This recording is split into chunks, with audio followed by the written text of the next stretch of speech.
Today we're building out a floating floor for the van. And this is just about everything we need to do it. And at the end of the video, I'll go over a price breakdown of what it all costs.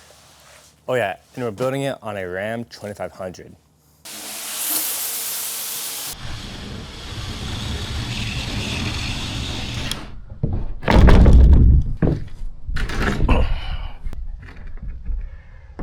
So step one is figure out how much plywood you need and how much styrofoam you need. You need to measure out the van. From this line right here, that's where I'm gonna stop, to back here is 12 feet. And the width of the van at the widest point is 6 feet. So each plywood and foam board is a 4x8 sheet. So that means I need 3 of each. The next step we need to do is template the floor.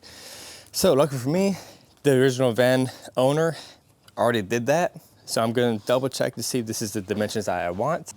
I'm honestly not sure how he got this in there. I'm not sure how I got it out. Ultimately, it fits okay. It's a little bit too tight on some spots and not as long on other spots. So basically, I need to cut off about 1 inch here, make this a bit wider because I don't really need it that tight of a fit. I want this a little bit longer. I want it to cover this edge. And ultimately, everything else looks pretty good. Now, if you don't already have a floor that you can use as a template, you can do what I did with the Astra van on my first van build, where I just used cardboard and templated the whole outer shell of the van. It worked pretty good. So, what kind of wood should you be using for your floorboard? Since we're doing a floating floor with 0 framing, we are going to be using sanded pine or BCX sanded pine from Lowe's. And we're using 19/32, which is slightly larger than 1/2 inch. And this is one of the harder woods that you can use, which is what we need for the floorboard. You can use a thinner pine if you're using frames, or we could always go birch, which is more expensive and a lot nicer of a piece of wood. So now we have our template laid out on the plywood. Now we just need to trace it out and start cutting it.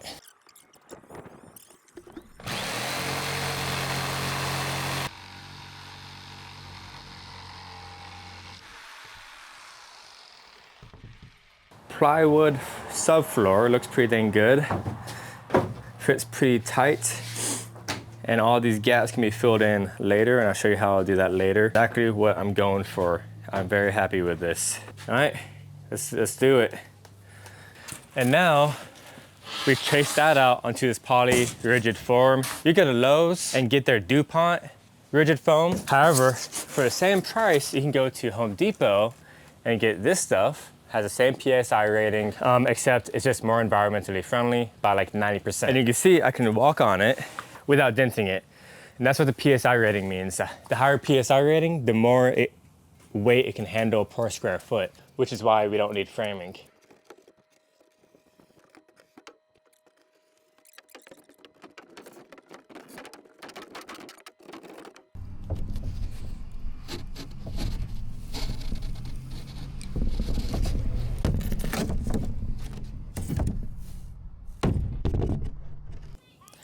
I opted for vinyl sheeting for 2 big reasons. 1, it's cheap, and 2, it's easy to install. Well, and my 3rd reason is that it actually looks pretty good and is 100% waterproof. Another bonus is that if it gouges or there's holes in it or we get tired of it, we can just add vinyl planks over in the future. Go ahead and roll out the vinyl, and we're gonna lay it front face down.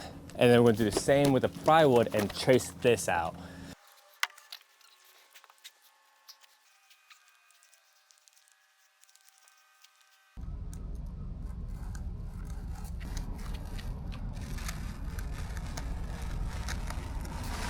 Now it's time to polyurethane the backs of these plywood just to make it waterproof. We're not doing the front because of the glue that we're gonna put on it. It should be full coverage. So that will basically be the waterproofing for the front, but this will be the waterproofing for the back. Because the last thing you want to do is redo your floorboard. Not looking for perfection, just a full coat on the entire back and edges.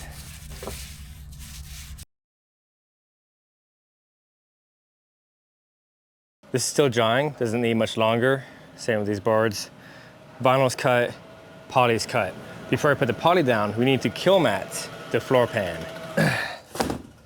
The floor is roughly 72 square feet, so we need to fill up 20 to 30% of the space with sound deadening. A lot of people would go overboard with this. They fill up the whole floor pan with it. It's just a waste of time. You don't need that much. You just need 20% to 30%. So we will need roughly, I think that is 18 to 22 square feet. And in one box, there is 36 square feet. So each one of these is about a square foot. So let's go ahead and install them all. 'Cause we want a nice quiet ride. Something like that looks good.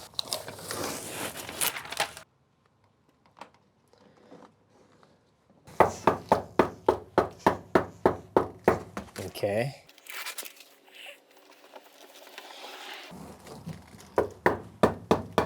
Wow. Okay, so we just finished filling up the whole floor pan with about 20-ish% of sound deadening. We hit the whirl wells while we were at it. The foam board fits pretty perfectly. Now let's glue the foam to the frame or to the floor itself of the van. We're gonna get a caulk gun for that. Caulk gun is right there. The glue we're using is Loctite PL300 for foam board so it doesn't deteriorate the foam.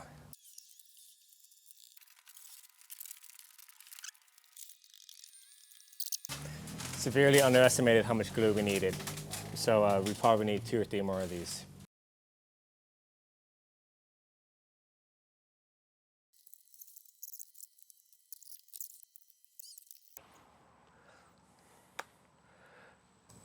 So you laid out the vinyl where it matches the plywood pretty much perfectly. Then we rolled up this section.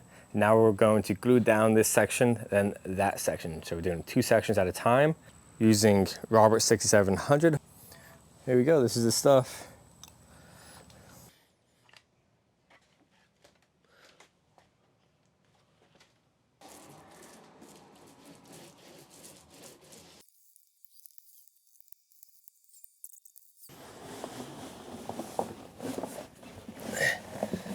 Rolling it on, rolling it on. Hopefully I didn't shift it.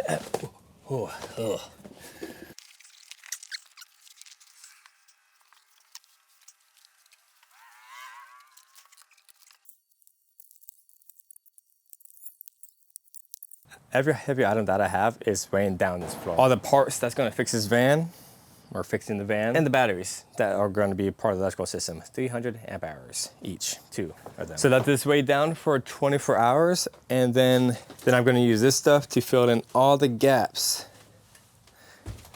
See, like that gap? I'm going to use this to fill it up. And then we'll be back in 24 hours. Right, so how much did the floor cost? I promise I'll tell you. So in total, for just the van floor, it costs $450.11 plus 6.3% tax, which I'm gonna just say is about $20. Fixing the rust on the floor and painting and fiberglassing it and all that stuff, it pushed the cost up to $590.73. That's with tax. That's kind of expensive, but a van build is kind of expensive. I will be posting the whole entire van build whenever it's finished on my other channel, so you can check that out. And I'll link everything down below for your convenience if you want to check it out. And of course, stay tuned for the electrical build and to get that in so I can do the AC unit on the van roof. Anyways, this is Chris. Always appreciate and respect to another. I'll see you next time.